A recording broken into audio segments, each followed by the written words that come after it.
Hello अनि welcome back to my new video मेरो साथीभाइ दाइ दिदी सबैजनालाई। अनि आज चाहिँ हामी काठमाडौँबाट उता दाङ फर्किन लागेको। अहिले चाहिँ भर्खरै गल्छी कटेर अगाडि आइयो। यहाँ तल त्रिशुली फगिरहेछ। आज हामी चाहिँ मामा भान्दा टक्क रक पारामा स्कुटीमा आइरह हो। सो फाइनली हामी चाहिँ अहिले मनोकामना भर्खरै क्रस गर्न लागियो।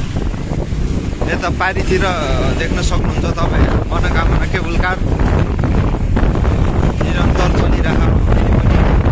अहिले चाहिँ तपाईको बिहान 9 बज्न लाग्यो।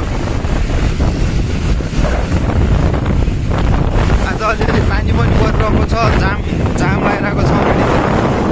हेर्न सक्नुहुन्छ तपाईहरु अगाडि जाम लागेर जाम परेर हामी भर्खरै जाम क्रस गरेर अगाडि आयौं। अगाडि बाटोमा एउटा इभी गाडी बिग्रेर यत्रो जाम लागि छ। लगभग 7-8 किलोमिटर जति हामी हिँडिसक्यौं।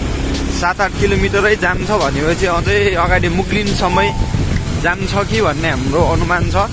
हेर्न सक्नुहुन्छ।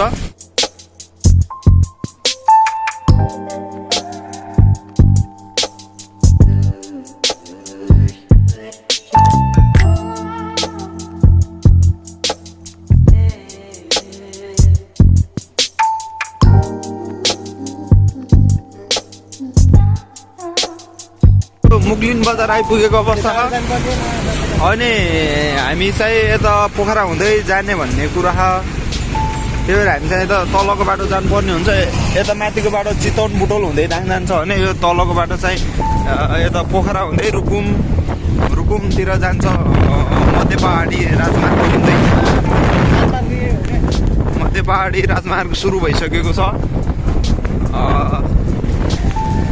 अनि यहाँनिर चाहिँ हाम्रो यो मुग्लिनको एकदम पुरानो भाइरल पुल उता पाल्नुपट्टि रहेको छ भने हाम्रो यता चाहिँ नयाँ पुल रहेको छ। यो पारीको चाहिँ मुग्लिनको भाइरल पुल है त। अनि यहाँ हेर्न सक्नुहुन्छ त्रिशुली आज एकदमै बाढी आइरहेको छ। त्रिशुलीमा पनि निरन्तर वर्षा भइरहेको छ हिजोदेखि। अनि म चाहिँ यता छु, हेर्न सक्नुहुन्छ मलाई पनि हेर्न सक्नुहुन्छ। यो मर्स्याङ्दी हाइड्रो पावर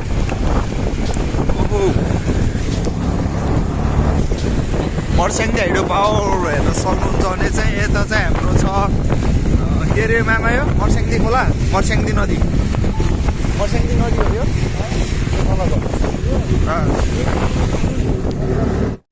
अहिले चाहिँ हामी ठ्याक्कै यो आबु खैरेनीमा आइपुग्यौँ। हेर्न सक्नुहुन्छ हजुरहरू पनि। आबु खैरेनी चोक भर्खरै क्रस गरियो। बाटोमा त्यो एउटा झरना चाहिँ एकदमै राम्रो रहेछ। त्यो झरना चाहिँ मिसिङ भयो, हल्का अगाडि कटेपछि देखियो। त्यही भएर अलिकति फर्किन पनि अलिकति टाइम अनि समय त्यस्तै भएको कारणले फर्किन सकिएन। हेर्न सक्नुहुन्छ आबु खैरेनी बजार।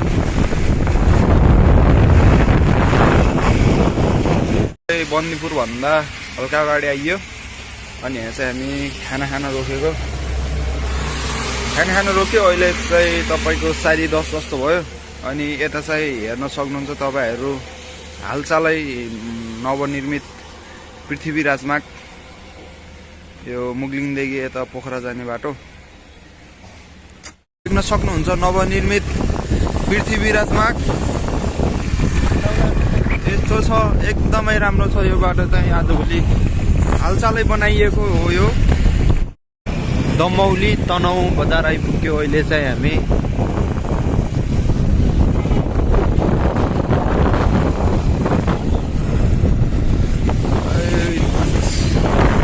र सक्नुहुन्छ तपाईहरु माथि नदी पुल। आज चाहिँ पानी परिरहेको कारणले हल्का बाढी पनि आइरहेको छ। ल अहिले चाहिँ हामी यहाँ पोखरा अमरसिंह चोकमा आएर पनि यहाँ पेट्रोल हाल्न लाग्यो। पेट्रोल पम्पमा आएर बल्ल एक बज्न लाग्यो। 1 बजेतिर अमरसिंह चोकमा आइपुग्यो। ल हामी फाइनली 2 बजेतिर फेवाताल आइपुग्यो। बल्ल तल्ल पानीमा भिज्दै लगातार बिहान 7-8 बजेदेखि नै पानी परिरहेको छ। यहाँ चाहिँ पानीमा भिजेर हालत यस्तो छ हेर्न सक्नुहुन्छ हाम्रो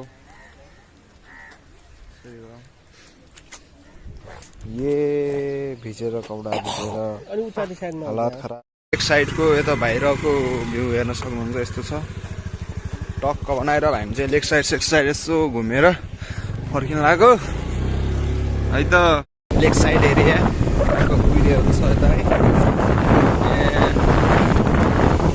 यो जामुन डाँडामा आइपुग्यौँ यता तल हेर्न सक्नुहुन्छ पोखरा भ्याली भनेपछि हामी चाहिँ उकालो लागिसक्यौँ एकदमै चिसो भइरहेको छ पानी निरन्तर परिरहेको छ बिहानदेखि अनि हामी चाहिँ अहिले जामुन डाँडाको उकालो हानिरहेका छौँ अनि यता हेर्न सक्नुहुन्छ Pokhara city beautiful Pokhara city for tourism बेला कुम्दीकोट भ्यू टावरमा आइसकेका छौँ हजुरहरू पनि हेर्न सक्नुहुन्छ यो भ्यू टावरदेखि यता यो तानसेनतिर जाने बाटोको केही झलकहरू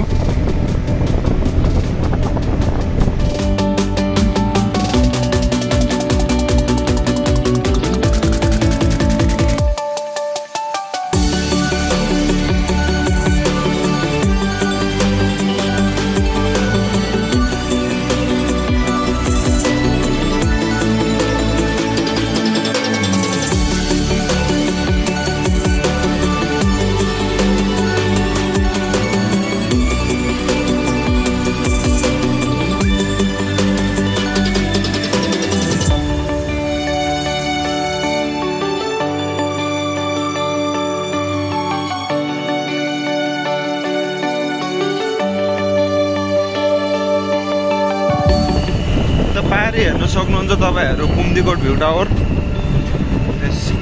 शिव स्ट्याचु त्यहाँनिर छ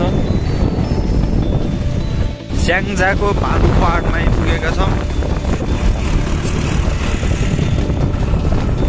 यतातिर हेर्न सक्नुहुन्छ बाटो त अब पहाडको यस्तै छ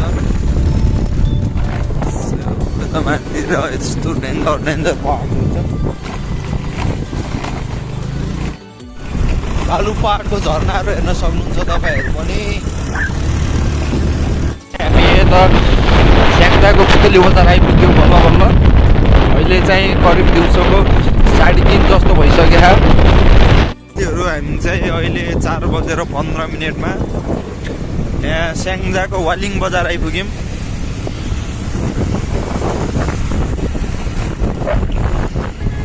हेर्न सक्नुहुन्छ स्याङ्जा वालिङ बजार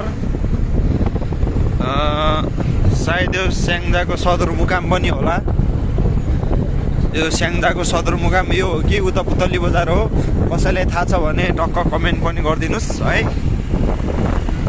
अब चाहिँ हामी लाग्यौँ फेरि आफ्नै गन्तव्यतिर अहिले चाहिँ हामी गल्याङ आइपुग्यो यो गल्याङ पनि स्याङ्जामै पर्ने रहेछ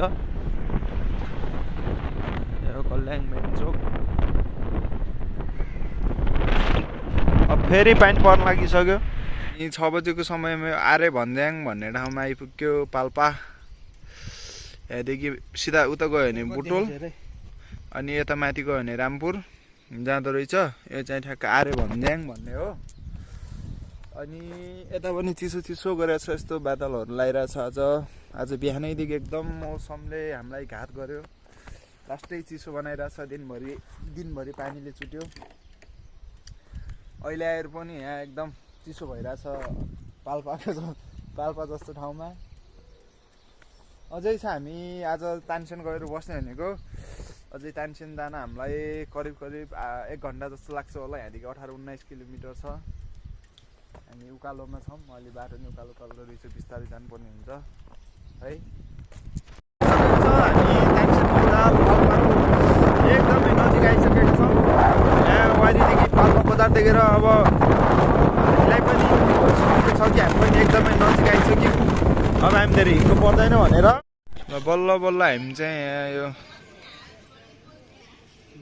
तानसेन उता 5 किलोमिटर र बुटोल यतादेखि 35 किलोमिटर देखाइरह हामी चाहिँ यहाँनिर ठ्याक्कै यो तानसेन नम लेखेको छ तानसेन चोकमा आइयो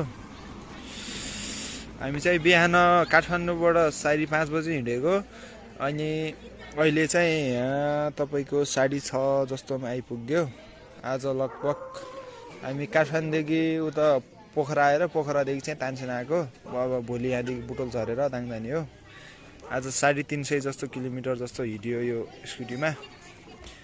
गाह्रो भयो। मामा यता हुनुहुन्छ पुरै रक पारामा।